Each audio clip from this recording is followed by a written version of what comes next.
So Dear David was a trailer that we saw in theaters. Yes. And I was like, Kaylee was immediately like, ugh. And I looked at her right there in the theater the second that trailer ended, and she was like, ugh. And I was like, babe, that looks awful. She was like, oh, I really want to see that. Let me explain. The reason was because I recognized the Dear David story. Sure. I'm familiar with it. Like, it's an internet creepypasta that I had read about and watched videos on and stuff. Yeah. You know, it was included in these like compilation, like ARG internet horror stuff. And so I was just, which you're really into. I'm into, and I'm always excited because there's been a few films like recently that have come out that are like internet horror. And so I was excited for this one. Yeah. And, So who was right here? Raise their hand. So long. The anticipation. You were right. So yeah, Dear David is about this guy who works for BuzzFeed, and he's a cartoonist, and he makes these like memes for the internet, and you know, his work is popular at first, and then it starts to have a decline. And he's getting pressure at work from Justin Long, who plays the boss, which is the only good thing in the entire film, in my opinion. Yeah. And so he starts becoming haunted by this internet ghost called David. And David is this entity that pops up into chat threads and bullies the bullies. Yeah. And the like kind of like lore behind him is that you can ask him 2 questions but never 3. Right. And the time when you ask the 3rd question, it's curtains for you. Curtains. So this movie is just generic and pretty much terrible in every imaginable way to me. Like, this is the most nothing burger movie that I've watched in quite a while, because it's like every trope, every archetype, every like, I keep saying this, but like I feel like I wish I had saved this for this film, because I've never felt this more than I did in this film here. This genuinely feels AI generated. It does. And it's kind of funny because it's like a BuzzFeed movie. Yeah. You know, and I feel like BuzzFeed, I don't really read BuzzFeed, but I think everybody's probably read a BuzzFeed article or like done one of their quizzes or whatever. Like, they're a huge internet site. Yeah. But they feel very clickbaity, gimmicky. Yes. Like, they literally are the fastest fast news. Like, it's anything that will generate clicks and views. And lack substance. But that makes like me this think movie. Of like, you know, what people are trying to do with AI, with generating content now. And, you know, like, as fast as you can get it out, and as much of like how it fits in the algorithm for what's trending currently, like, get it out there. And that's kind of what this felt like. So I agree with you. I think it feels AI generated. It felt soulless. Yeah. It felt very lame. This is one of those movies where like the characters are supposed to be like hip and young and like they know the internet well, like they go online, and it didn't feel like people who are online. I think that was one problem I had, like, because there's a lot of spheres to the internet and to the like online community. Yeah. Like, there's definitely circles that you can be in where like you have certain lingo or whatever. But these guys just felt, I didn't buy it. I didn't buy that they're like writing articles and making comics and stuff. Yeah. For the mass public to consume online. Yeah. Justin Long is definitely the best part. He is the most talented actor in this by far, and it still doesn't make it good. Oh, no. I love Justin Long. No. I don't really know why he created this. There is some super, super embarrassing CGI effects in this that really take you out of any moment that is ever trying to remotely be creepy in any way, shape, or form. This character that we're following through the film is so flat, so uninteresting, so unlikable, and you're supposed to be feeling for this guy and like what he's going through, but it is such a hollow journey. Like, I don't honestly know what the film is trying to convey to us as a character arc. Yeah. Like, and there's just some shockingly cringy, and I never say that word because I usually find it cringy, but there was actually some things in here that genuinely made me cringe, which is not something I typically do. But there is a scene in the very, very end where there's a girl who comes up on the screen, and her like acting towards like what she's saying to her followers and whatnot was honestly some of the cringiest acting I've watched. It was, you know what this movie feels like? I've said this term before, but I rarely say it. This is the other one because AI, I feel like I'm using more because I feel like it's happening more. But this is another one that I don't use as much, but it very much felt like that, especially with that girl that I was just referencing. This is one of the more try-hard movies. Where it's like, they are really trying, but failing spectacularly the whole time. Yeah, the ending scene with her is very cringe for sure, and there's a lot of that in this film. Just very uninspired, very bad.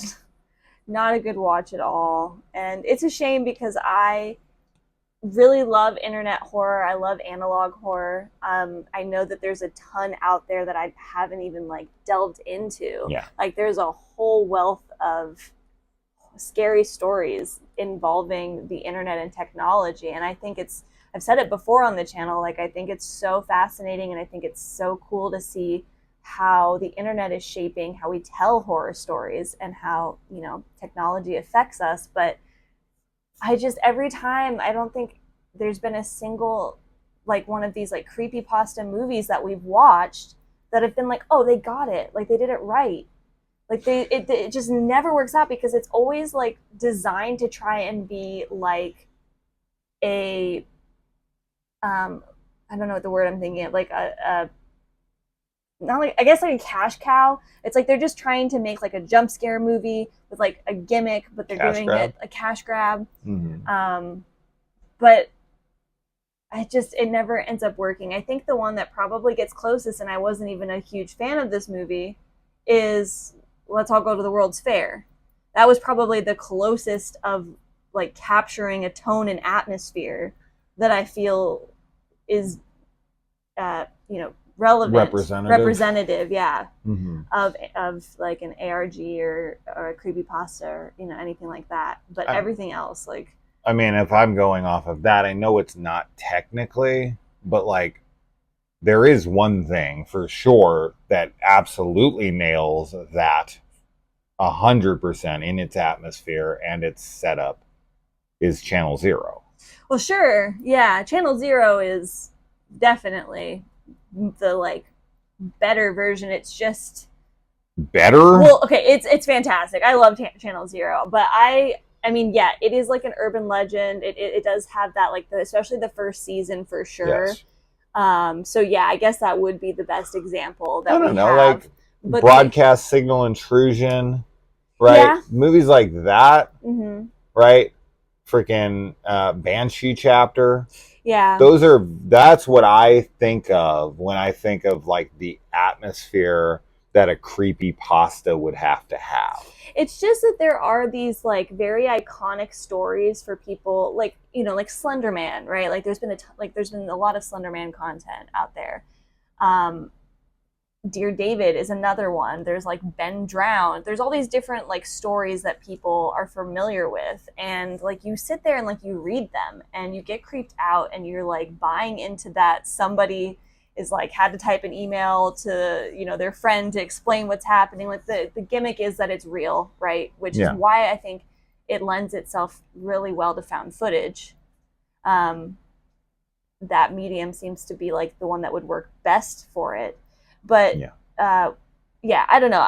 I'm consistently disappointed with them, and this one was no different. So well, this one is so uninspired, and it is obviously just them popping together, you know, something very quickly that, you know, was an internet sensation for a short amount of time, and they know they have like a quick window to get it out, and so they just hire whoever the fuck to throw it together in 5 minutes, and it feels like it, right? Like none of the horror in this works. None of it works. None of the characters work in this. No. I mean, as I said, you got Justin Long, so like he's gonna be good because he's Justin Long, right?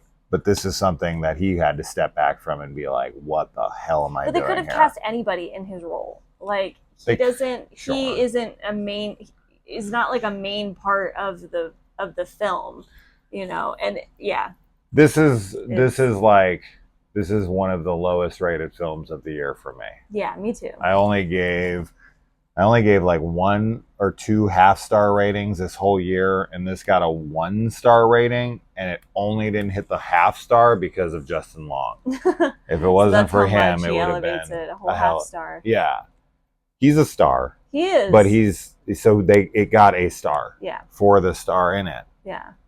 But yeah, dude, this was unbelievably rough for me. This is as painfully generic, painfully just pointless as humanly possible for me. This is a film that you stare at and you're just getting nothing back. Nothing. It's even the like, I don't want to honestly waste any more time on it. So I don't know. What were you gonna say? Well, I was just gonna say, like, because what I was talking about before, like them not feeling like they're like a part of the internet, even the like comments and stuff that we see on screen from like people online, those don't even feel like legit. They feel very fake and like corny. 100%, like corny. 100%. You know, like, because some of them are like trolls, like they're meant to be people being like mean on the internet or being like, and it just didn't feel like that. I'm like, have you been online? Like, people are brutal.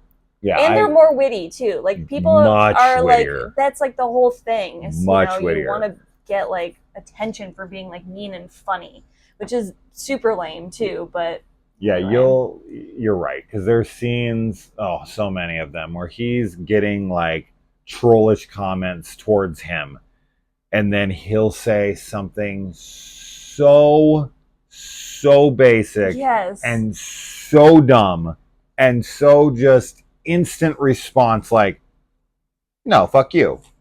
Yeah, literally, like, that's the response. Like, and everyone's like, oh my God, sick burn. Oh, don't come at him. He'll kill you. He'll crush you. Yeah. He's the king of responses. And you're like, I know. That's it? That's all he said? Yeah. And people are like, oh my God, he's the freaking, comeback king. And it's like, what? Yeah. So yeah, it's that kind of stuff throughout the whole film. I hated it so much. Yeah. I hate it so fucking much. Yeah. I'm not one usually to bash a film, but every once in a while a film really goes out of its way to piss me off, and this is one of those movies. I absolutely fucking hate this film. Do not recommend. Yeah. Beyond not recommend. We paid $7 for this, and I hope that's all it makes. I owe him $7 because I was like, I want to watch it. David owes me $7. Where's my $7? I got 3 questions for you. Where's my $7? Why the fuck was this movie made? And why are we still talking about it? Come at me, bro. Oh, come back, king. All right, bye. Bye. Fucking garbage movie.